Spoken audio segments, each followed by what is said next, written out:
Mon dentier sur la commode, le podcast des retraités pétillants par Monique. Mon troisième podcast, Oser le Vietnam. Bonjour les pétillants, je suis ravie de vous retrouver pour un nouvel épisode de Mon dentier sur la commode, le podcast des retraités pétillants. Cet épisode, je vous l'avoue, est un peu particulier. Il vient de m'arriver quelque chose de spécial, une expérience qui a transformé ma vie et je tenais absolument à vous en faire part. Le déclic et le carnet de rêves. Je ne me souviens plus si je vous en avais parlé, mais depuis ma retraite, j'ai acheté un petit carnet où je note tout ce que je voudrais faire. Cela va d'apprendre à faire un baba au rhum jusqu'à faire le tour du monde en bateau.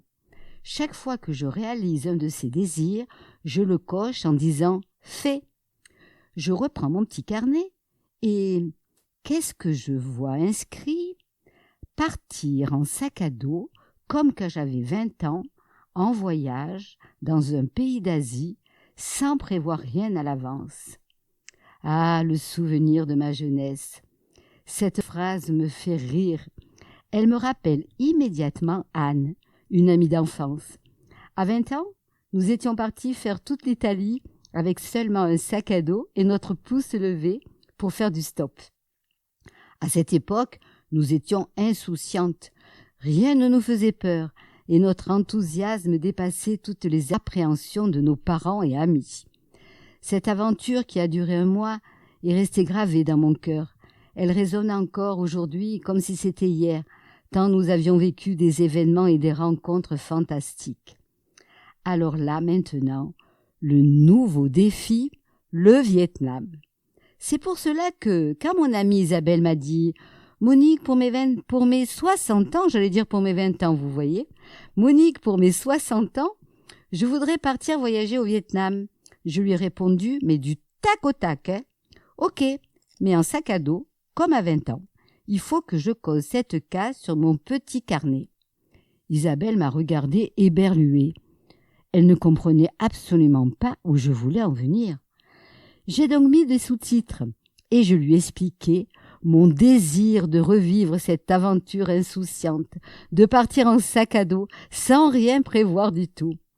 Grande fut ma surprise quand Isabelle m'a répondu « Allez, chiche !» Et c'est exactement ce que nous avons fait.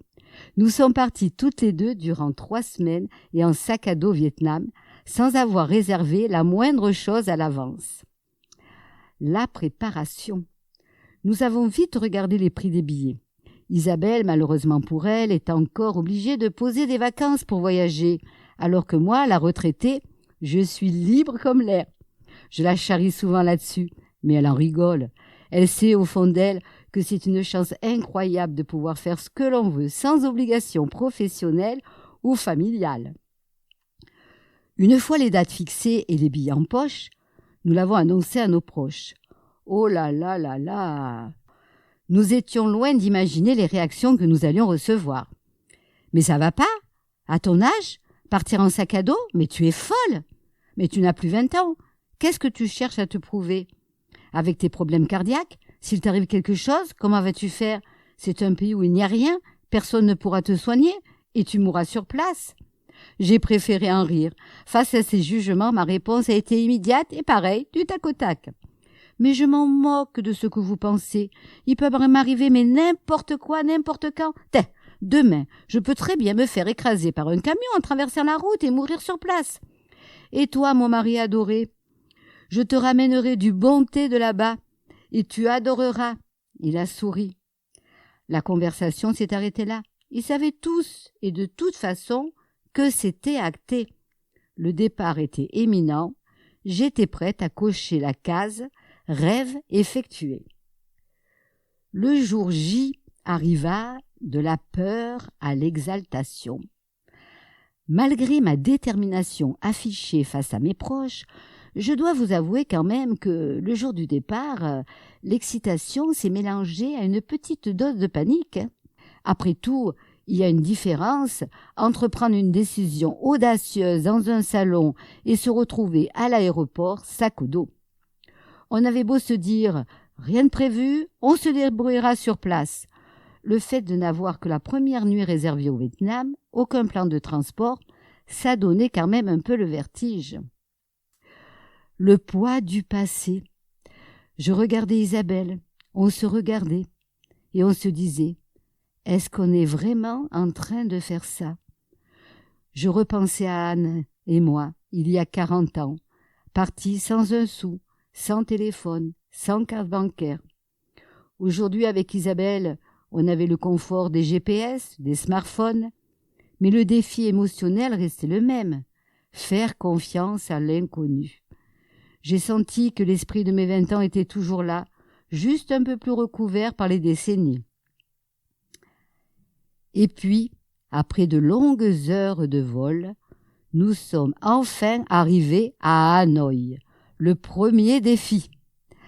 L'humidité, le bruit, l'odeur, c'était un véritable assaut sensoriel. Le chaos magnifique des 2 roues qui remplissaient les rues, les klaxons comptant, la foule. C'était à 1000 lieues de la petite ville tranquille que j'avais quittée. Isabelle et moi, on s'est regardés, on a posé nos sacs et un seul mot nous est venu. Allez, chiche, on commence par où? Et ça a été la traversée de l'impossible. Eh oui. On s'est vite rendu compte qu'il fallait commencer par l'étape la plus simple. Traverser la rue pour rejoindre la seule adresse d'hôtel que nous avions trouvée. Mais traverser une avenue aussi grande que le Champs-Élysées à Paris, sans signalétique, où seuls les klaxons vous indiquent qu'un 2 roues ou une voiture peut passer, cela semblait mais carrément relever du surnaturel. Alors, oser, avancer, s'imposer. Alors on a osé. On s'est accrochés toutes les 2 par le bras et sans réfléchir, on a avancé dans la mêlée des scooters, des voitures qui nous passaient à un cheveu. Nous avions vite compris qu'il ne fallait surtout pas hésiter. Il fallait s'imposer et avancer et que les véhicules s'aligneront sur nos pas. On a osé avancer et on a continué à oser tout le temps. Et c'est comme ça qu'on a pu traverser et en plus, sans se faire renverser. Et puis, l'organisation s'est mise en place. Une fois que nous avions pris la température émotionnelle de la ville, que nous avions compris que notre existence sur cette terre consistait à ouvrir grand les yeux et avancer quoi qu'il arrive dans une fourmilière de 2 roues, de pousse-pousse et de voitures, nous nous sommes mis à organiser notre voyage en planifiant ce que nous désirions visiter. Bon, d'abord, la baie d'Along, ça c'était sûr, et la baie d'Along terrestre. On avait vu ça Arte sur les revues, et ça, il fallait absolument le voir. Et puis Sapa, au nord, sur les grands plateaux, les rizières près de la frontière chinoise avec la tribu Kong. Et puis, on devait prendre le train à Hue en descendant dans le sud, et Hoi An, le contraire de Hanoï, ville près de la mer. En un rien de temps, nous rencontrions les bonnes personnes qui nous donnaient les bons tuyaux et nous proposaient les services pour y parvenir. Nous étions dans un autre monde, où seule la gentillesse, l'entraide existent. Malgré la dureté de la vie dans un système communiste, pas de sécurité sociale, pas de retraite, pas de place pour les femmes dans ce monde patriarcal où la domination masculine est prépondérante. Mais nous étions là pour profiter et connaître ce pays et ses habitants, et c'est tout cela qui a contribué à changer ma vision de ma vie. Effectivement, avant de partir, j'étais toujours en train de réfléchir à ce que j'allais faire après, à ce qui s'était passé avant dans ma vie, à ce que l'autre pensait de moi, à ce besoin d'être toujours présente, à rendre service, afin de se sentir aimée, certainement, à ce besoin, enfin, je pense, de reconnaissance. Là, dans ce pays, qui n'avait rien à voir avec le monde occidental, je me retrouvais sereine, plus confiante, plus rien ne me préoccupait. La vie coulait sans accroc et je me laissais aller doucement en prenant les choses qui m'arrivaient sans aucune résistance, avec la joie, et je devenais, sans m'en rendre compte, comme la population vietnamienne, à savoir, moi aussi, hyper cool. Oser se laisser aller, s'abandonner complètement. Je vais vous raconter une anecdote pour que vous puissiez prendre la dimension de mes propos. Nous avions décidé d'aller voir les hauts plateaux, comme je vous l'ai dit, les rizières à Sapa, et nous avons pris une guide pour nous y rendre. La randonnée comprenait 1 heure de montée et 3 heures de descente, voire de chemin plat. Au vu d'un problème cardiaque, je ne pouvais pas faire ce grand dénivelé. La guide, très gentille, m'a proposé d'attendre à l'hôtel le temps que le groupe grimpe, puis un taxi viendrait me chercher pour m'accompagner à un endroit où je pourrais rejoindre le groupe pour pouvoir faire la fin de la randonnée. Chose dite, chose faite. Me voilà parti avec un taxi qui, après 1 heure, me laisse en pleine pampa, en m'expliquant, dans un charabia mi-vietnamien, mi-anglais, que quelqu'un viendrait me chercher. Donc, je sors du véhicule, je vois le chauffeur s'éloigner, et d'un coup, mais vraiment d'un coup, je réalise, mais que je ne me rappelle plus du tout le nom de l'hôtel où nous étions. Je réalise que je n'avais même pas les coordonnées du guide qui devait me rejoindre, et qu'en plus, je n'avais pas de réseau de toutes les façons. Eh bien, aussi surprenant que cela puisse paraître, je n'ai même pas été angoissée. Je me suis dit, de toute façon, je ne peux rien changer à la situation, autant l'accueillir avec joie et attendre. Quelque chose va certainement arriver.